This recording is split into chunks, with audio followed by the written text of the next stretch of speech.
BSP महासचिव सतीश चंद्र मिश्र ने बड़ा ऐलान किया है। बीएसपी अध्यक्ष मायावती विधानसभा का चुनाव नहीं लड़ेंगी।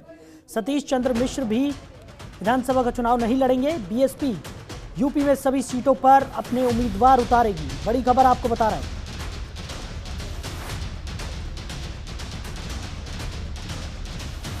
विधानसभा चुनाव को लेकर बड़ा ऐलान बीएसपी की तरफ से सामने आया है।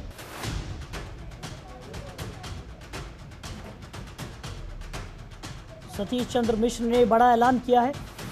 बीएसपी यूपी में सभी सीटों पर अपने उम्मीदवार उतारेगा। बीएसपी महासचिव सतीश चंद्र मिश्र ने बड़ा ऐलान किया है। तो कहना है कि मायावती इस बार चुनाव नहीं लड़ेंगी, साथ ही साथ सतीश चंद्र मिश्र भी चुनाव नहीं लड़ने वाले हैं।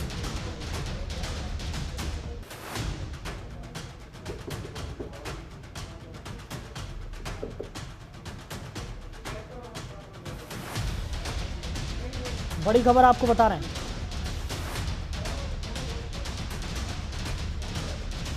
सतीश चंद्र मिश्र विधानसभा का चुनाव नहीं लड़ेंगे। बीएसपी तरफ से यह बड़ा ऐलान सतीश चंद्र मिश्र ने किया है। बीएसपी महासचिव सतीश चंद्र मिश्र ने बड़ा ऐलान किया है। विधानसभा चुनाव के मद्देनजर यह बड़ा ऐलान किया गया है। बीएसपी अध्यक्ष मायावती विधानसभा का चुनाव नहीं लड़ने वाली। बड़ी खबर आपको बता रहे हैं। साथ ही साथ सतीश चंद्र मिश्र भी विधानसभा का चुनाव नहीं लड़ेंगे। बीएसपी यूपी में सभी सीटों पर अपने उम्मीदवार उतारेगी। बड़ी खबर आपको बता रहे हैं।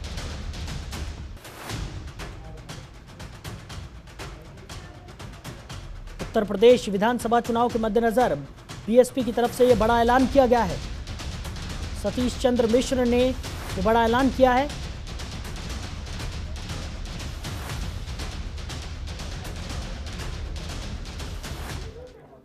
बढ़ते आगे, यूपी चुनाव से पहले बड़ा उलटफेर यहां पर हुआ है। स्वामी प्रसाद मौर्य ने मंत्री पद से इस्तीफा दे दिया है।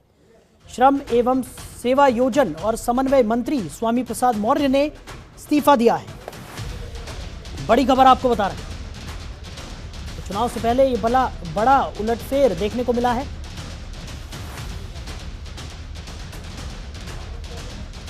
स्वामी प्रसाद मौर्य ने मंत्री पद से इस्तीफा दे दिया है।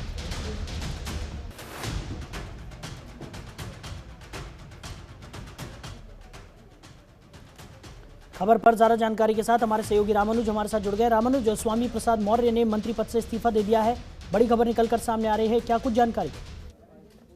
देखिए साहिल, अगर बात की जाए, स्वामी प्रसाद मौर्य योगी सरकार के अंदर श्रम और सेवा योजन मंत्री हैं और उन्होंने अभी कुछ देर पहले ही जो है इस्तीफा दिया है और वो राज्यपाल से मुलाकात करने गए हैं और उसके बाद वहां पे वो इस्तीफा देने के बाद स्वामी प्रसाद मौर्य जो है राज्यपाल को इस्तीफा सौंपने गए हैं और माना ही जा रहा है कि वो जल्द ही किसी दूसरे राजनीतिक दल का हाथ थाम सकते हैं। और इसमें सबसे बड़ी बात यह है कि लगातार जो है स्वामी प्रसाद मौर्य अपनी जो है अनदेखी के लिए लगातार वो आवाज उठा रहे थे, लगातार सरकार के खिलाफ जो है बोल भी रहे थे। लेकिन अभी तक अगर बात की जाए तो अभी तक जिस तरीके से जो मामला सामने आया उसमें लगातार स्वामी प्रसाद मौर्य जो है वो इसी लेकर वो खफा थे कि लगातार उनके विभाग और तमाम जो व्यवस्थाएं उससे कहीं ना कहीं वो आहत थे और आज उन्होंने इस्तीफा दे दिया और इनके साथ कई और लोग जो हैं वो इस्तीफा दे सकते हैं। जी साहिब।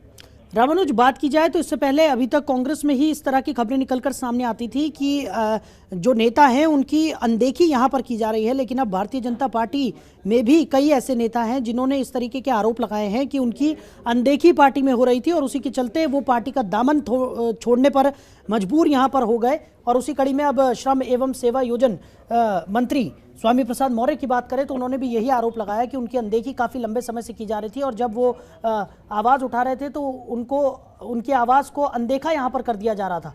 तो एक बड़ी चिंता का विषय यहाँ पर भारतीय जनता पार्टी के लिए। देखिए साहिल, अगर बात की जाए कि लगातार इस विषय को लेकर जो है सरकार के खिलाफ वो पहले भी बोलते रहे हैं, सरकार के साथ साथ मुख्यमंत्री के लिए भी लगातार वो बोलते रहे हैं। और सबसे बड़ी बात यह है कि अभी अगर बात की जाए तो आज उनका इस्तीफा इसीलिए उन्होंने दिया है कि समाजवादी पार्टी को तमाम और राजनीतिक दलों में जिस तरीके के उनके आने की आशंका बन रही थी उसको लेकर वो जो है चर्चा में थे। और आज अगर बात की जाए तो आज माना जा रहा है कि समाजवादी पार्टी को वो जल्द ज्वाइन कर सकते हैं। जी।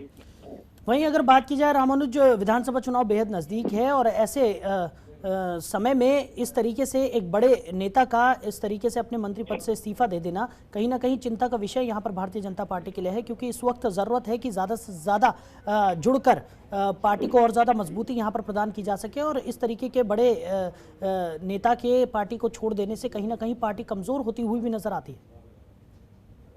देखिए साहिल, अगर बात की जाए कि इस पूरे घटनाक्रम से कहीं ना कहीं भारतीय जनता पार्टी को एक बड़ा नुकसान पहुंचा है, और ऐसे में अगर ये समाजवादी पार्टी ज्वाइन करते हैं तो जाहिर सी बात है कि उत्तर प्रदेश के अंदर एक बड़ा एक फेरबदल हो सकता है। तो जाहिर सी बात है साहिल कि इनके साथ साथ कोई और मंत्री हैं वो भी इनके साथ साथ जा सकते हैं, चाहे वो दारा सिंह चौहान की बात की जाए, चाहे धर्म सिंह सैनी की बात की जाए। ऐसे 7 से 8 ऐसे विधायक हैं जो लगातार स्वामी प्रसाद मौर्य के साथ रहते हैं, और लगातार जो है चाहे सत्ता कोई भी हो उनके साथ वो हमेशा कंधे से कंधा मिलाकर चलते हैं, और उनका सम्मान ना होने की वजह से समाजवादी पार्टी में माना जा रहा है कि ये कयास लगाए जा रहे हैं कि स्वामी प्रसाद मौर्य समाजवादी पार्टी के अंदर जो है ज्वाइन कर सकते हैं। जी रामानुज, जो बात की जाए जिस तरीके से स्वामी प्रसाद मौर्य ने अनदेखी का यहाँ पर आरोप लगाया है, उसके बाद पार्टी की तरफ से क्या किसी तरह की कोई प्रतिक्रिया निकलकर सामने आई है अब तक? देखिए साहिल, अभी इस्तीफा दिया है, और ऐसे में अगर बात की जाए तो अभी कोई प्रतिक्रिया नहीं सामने आई है, और ऐसे में कहीं ना कहीं ये माना जा रहा है कि उत्तर प्रदेश का एक बड़ा सियासी बदलाव है। स्वामी प्रसाद मौर्य अगर इस्तीफा देने के बाद अगर वो समाजवादी पार्टी ज्वाइन करते हैं तो कहीं ना कहीं जो जातिगत समीकरण है, साहिल समझना होगा कि उत्तर प्रदेश के अंदर पिछड़ों को कहीं ना कहीं एक और ठिकाना जो है, वो जिस तरीके से आरोप लगा रहे थे कि भारतीय जनता पार्टी में सम्मान नहीं मिल रहा था, और ऐसे में समाजवादी पार्टी के अंदर वो जाते हैं तो कहीं ना कहीं जातीय समीकरण समाजवादी पार्टी का और ज्यादा मजबूत हो जाएगा। और ऐसे में 5 से 7 ऐसे विधायक हैं जो लगातार उनके संपर्क में बने हैं, और उत्तर प्रदेश के अंदर ये एक सियासी बड़ा बदलाव है। और वो इसके साथ साथ अगर बात की जाए दारा सिंह चौहान, धर्म सिंह सैनी, ये बड़े नेता हैं पिछड़े समाज के, जो अगर समाजवादी पार्टी का दामन थामते हैं स्वामी प्रसाद मौर्य के साथ साथ, तो कहीं ना कहीं एक सियासी बड़ा बदलाव जो है उत्तर प्रदेश की सियासत में आ जाएगा। जी साहिल। रामानुज, बात की जाए जिस तरीके से बड़ा उलटफेर इसे माना जा रहा है, जिस तरीके से स्वामी प्रसाद मौर्य ने इस्तीफा दे दिया है, और अचानक जिसकी किसी ने भी कल्पना नहीं की थी कि इस तरीके का बड़ा फैसला यहाँ पर स्वामी प्रसाद मौर्य ले सकते हैं, क्योंकि नाराज़ होना एक अलग बात है और इस तरीके से अपने मंत्री पद को छोड़ देना एक अलग बात यहाँ पर है। और उससे कहीं ना कहीं भारतीय जनता पार्टी के लिए ये बड़ी चिंता का विषय है कि इस तरीके से जो बड़े नेता हैं वो बिना किसी पहले नोटिस के इस तरीके से इस्तीफा दे देते हैं, और अचानक एक बड़ा झटका यहाँ पर बड़े भारतीय जनता पार्टी को यहाँ पर लगता हुआ नजर आ रहा है।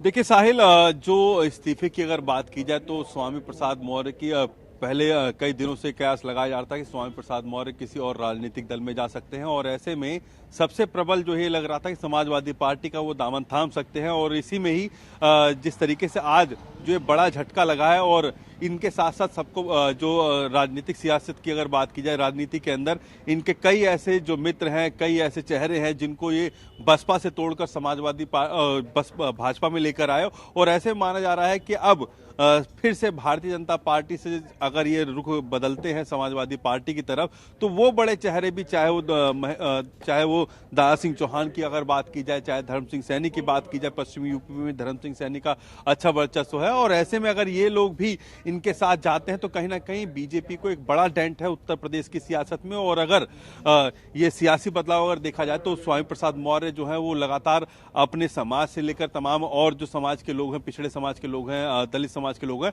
सब में ही लोकप्रिय हैं, और इनसे उत्तर प्रदेश की सियासत में एक बड़ा बदलाव भी हो सकता है, और भाजपा को एक बड़ा डेंट लग सकता है उत्तर प्रदेश के अंदर, क्योंकि पश्चिमी यूपी हो, चाहे पूर्वांचल हो, चाहे बुंदेलखंड हो, या फिर जो अवध क्षेत्र है यहाँ पर भी, और पूर्वांचल के क्षेत्र में भी जिस तरीके का वर्चस्व है स्वामी प्रसाद मौर्य का, वो वाकई कहीं ना कहीं उत्तर प्रदेश की सियासत का एक बड़ा टर्निंग पॉइंट हो जाएगा जो है तमाम या भाजपा के लिए, और भाजपा छोड़ने के बाद उनके लिए समाजवादी पार्टी के लिए एक बड़ा टर्निंग पॉइंट हो जाएगा जीत के लिए, क्योंकि लगातार जो है स्वामी प्रसाद मौर्य जिस तरीके से उनकी छवि है, जिस तरीके से उनके यहाँ लोग आते हैं, वो कहीं ना कहीं ये साबित कर देंगे कि उत्तर प्रदेश के अंदर अनदेखी पर उनके द्वारा किया जा सकता है। और ऐसे में अगर साहिल अभी भी जो कयास है, अगर वो समाजवादी पार्टी जाते हैं, उनको जो पद की अगर बात की जाए, जिस पद की आए, जिस इच्छा शक्ति की अगर बात की जाए, जिस तरीके से वो लगातार अपने पद, अपने मंत्रालय को लेकर जो उन्होंने काम किया, उससे भी काफी लोग उनसे जुड़े हुए हैं। तो जाहिर सी बात है, कहीं ना कहीं ये बड़ा बदलाव हो सकता है साहिल जी। बिल्कुल बिल्कुल सही कहा आपने रामानुज की समाजवादी पार्टी के लिए भी एक बड़ा टर्निंग पॉइंट यहां पर साबित हो सकता है, क्योंकि जिस तरीके के बड़े नेता हैं स्वामी प्रसाद मौर्य, उनके साथ कई लोग जुड़े हुए हैं और समाजवादी पार्टी में अगर वो शामिल होते हैं तो समाजवादी पार्टी तो वैसे भी बाहें पसार कर इस कवायद में जुटी हुई है कि भारतीय जनता पार्टी को हराने के लिए जो भी एड़ी से चोटी तक का जोर उन्हें लगाना पड़े वो उसके लिए पूरी तरह से तैयार हैं। वो खुले मन से कई बार अखिलेश यादव इस बात का ऐलान कर चुके हैं कि भारतीय जनता पार्टी को हराने के लिए जो भी उनके साथ शामिल होना चाहता है उसका स्वागत खुली बाहों के साथ यहां पर अखिलेश यादव करने के लिए तैयार हैं। और स्वामी प्रसाद जैसी शख्सियत की अगर हम बात करें तो कई लोग उनके साथ जुड़े हुए हैं और समाजवादी पार्टी को एक बड़ी मजबूती यहां पर मिलती हुई नजर आएगी अगर स्वामी प्रसाद मौर्य समाजवादी पार्टी का दामन थाम लेते हैं। देखिए साहिल, स्वामी प्रसाद मौर्य का चाहे वो बसपा में रहे हों, चाहे वो भाजपा में रहे हों, उनका अपना एक अलग कद है, उनका अपना अलग जो काम करने का तरीका है, उनके साथ जो नेता जुड़े हैं, उनके साथ जो कार्यकर्ता हैं, उनके अपने कार्यकर्ता। और जो अंतिम इंटरव्यू जो हमने किया था उसमें उन्होंने साफ कहा था कि स्वामी प्रसाद मौर्य जो है अपने कार्यकर्ताओं के बदौलत है, किसी पार्टी की बदौलत नहीं है। और स्वामी प्रसाद मौर्य लगातार इस तरीके के बयान देते आए हैं और ऐसे में उनकी जो अवहेलना हो रही थी भारतीय जनता पार्टी में, जो उनके वो मंत्रालय से भी संतुष्ट नहीं थे, लेकिन मंत्रालय में भी उन्होंने बेहतर काम किया। चाहे असंगठित मजदूर क्षेत्र की अगर बात की जाए तो वहां पर भी बेहतर काम किया। उन्होंने लगातार उन लोगों से जुड़ने की कोशिश की जिन लोगों से लोग दूरियां बनाते हैं। और इसके साथ साथ अगर बात की जाए तो पश्चिम के अंदर अगर बात की जाए तो पश्चिम क्षेत्र के अंदर उनकी जो बेटी है वो सांसद है, वो जाहिर सी बात है बुलंदशहर जो जिस तरीके का मामला है कि उस क्षेत्र के बुलंदशहर हुआ, चाहे संभल हुआ, चाहे बिजनौर हुआ, चाहे इस सब क्षेत्र के अंदर जिस तरीके से स्वामी प्रसाद मौर्य ने बसपा के अंदर अपना एक कैडर तैयार किया था, जो उत्तर प्रदेश की सियासत में कहीं ना कहीं समाजवाद, जब बसपा उन्होंने छोड़ा तो कहीं ना कहीं भारतीय जनता पार्टी को फायदा हुआ। और अब अगर भारतीय जनता पार्टी छोड़ने के बाद अगर सभा में जाते हैं तो जाहिर सी बात है कि समाजवादी पार्टी में पूरा बड़ा वोट बैंक शिफ्ट हो जाएगा। और ऐसे में लगातार जिस तरीके से उनकी बेटी की अगर बात की जाए उस क्षेत्र में जाकर चुनाव जीतना एक बड़ी बात है। तो जाहिर सी बात है कि सांसदी जीतना उस क्षेत्र के अंदर जाकर, वो भी धर्मेंद्र यादव के खिलाफ जो है लड़ी थी, तो जाहिर सी बात है एक यादव परिवार के कैंडिडेट को, मजबूत कैंडिडेट को हराना ये एक बड़ी बात होगी। तो स्वामी प्रसाद मौर्य का जो है उस क्षेत्र के अंदर अगर बदायूं की अगर बात की जाए, बदायूं क्षेत्र के अंदर जो वर्चस्व है उससे उन्होंने साबित कर दिया कि उत्तर प्रदेश के अंदर स्वामी प्रसाद मौर्य का कद, चाहे पूरब हो चाहे पश्चिम हो, हर जगह, क्योंकि रहने वाले अगर बात की जाए तो अवध क्षेत्र के रहने वाले हैं। और ऐसे में उनका जो विधायकी क्षेत्र है कुशीनगर का, उस क्षेत्र के अंदर भी वो लगातार जीतते आ रहे हैं। और ऐसे में उनके साथ साथ अगर बात की जाए तो उनके साथ जो लोग जुड़े हैं वो कहीं ना कहीं अब समाजवादी पार्टी की या जिस पार्टी में वो जाएंगे उस पार्टी का रुख कर सकते हैं। और ऐसे में 5 से 7 ऐसे विधायक हैं वर्तमान में भारतीय जनता पार्टी के जो भाजपा को उनके साथ ही छोड़ सकते हैं। यानी कि स्वामी प्रसाद मौर्य अगर सपा में जाते हैं तो सपा के लिए बड़ा गेम चेंजर होगा, अगर वो बसपा में जाते हैं तो बसपा के लिए बड़ा गेम चेंजर होगा। तो ऐसे में अब ये कयास लगाई जा रही है, अब जो गेंद है वो स्वामी प्रसाद मौर्य के पाले में है कि आखिर वो किस कोर्ट में जाना चाहते हैं, किस सपा में जाएंगे या बसपा के कोर्ट में जाएंगे। तो अब उनके ऊपर निर्धारित है कि वो आखिर किसकी तरफ जाएंगे। लेकिन साहिल, ये कहीं ना कहीं साबित हो गया है कि उत्तर प्रदेश में अब कहीं ना कहीं एक बड़ा बदलाव, बड़े जातिगत समीकरण का बदलाव हो सकता है स्वामी प्रसाद मौर्य के किसी अन्य राजनीतिक दल में जाने से। जी चलिए रामानुज, हमारे साथ जुड़ने के लिए, इस तमाम जानकारी के लिए आपका बहुत शुक्रिया। तो बड़ी खबर आपको बता रहे हैं, योगी सरकार में बड़ा उलटफेर हुआ है। स्वामी प्रसाद मौर्य ने मंत्री पद से इस्तीफा दे दिया है। योगी कैबिनेट से इस्तीफा स्वामी प्रसाद मौर्य ने दे दिया है। राज्यपाल को उन्होंने अपना इस्तीफा सौंप दिया है। स्वामी प्रसाद मौर्य ने अनदेखी का आरोप लगाते हुए यह इस्तीफा दिया है। बड़ी खबर आपको बता रहे हैं। खबरों के निष्पक्ष विश्लेषण के लिए सब्सक्राइब करें Janatantra TV and press the bell icon. Never miss any update.